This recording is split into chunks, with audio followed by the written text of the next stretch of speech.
मुमलिकती वज़ीर खेलदास कोहिस्तानी चयो आहे त मोदी ऐं ढियाला जेल में वेठल शख़्स पाकिस्तान जे ख़िलाफ़ आहिनि। जेकी माण्हू मुल्क खे कमज़ोर करे रहिया आहिनि खे नाकाम बणाईंदासीं।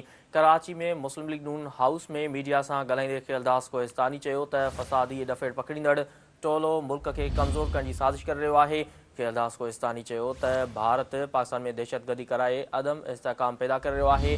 खेलदास चयो त भारत असांजी मस्जिदुनि ऐं मदरसनि खे निशानो बणायो। असांजी फ़ौज उन्हनि जी मंदरनि ते हमिलो न कयो। असां उन्हनि थाकनि खे निशानो बणायो। खेलदास चयो त पाकिस्तानी मज़हबी भाईचारे जे हवाले सां बहितरीन मुल्क आहे।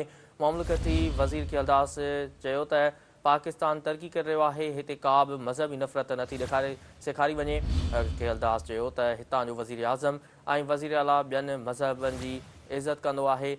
इस्लाम कंहिं बि जब जी इजाज़त नथो ॾिए ऐं ॿियनि जे मज़हब जो एहतराम सेखारे थो। अवां खे आगाह करे रहिया आहियूं अहम ख़बर जे हवाले सां त मुमलिकती वज़ीर खेलदास कोहिस्तानी चयो आहे त मोदी ऐं ढियाला जेल में वेठल शख़्स पाकिस्तान जे ख़िलाफ़ आहिनि। जेकी माण्हू मुल्क खे कमज़ोर करे रहिया आहिनि खेनि नाकाम बणाईंदासीं।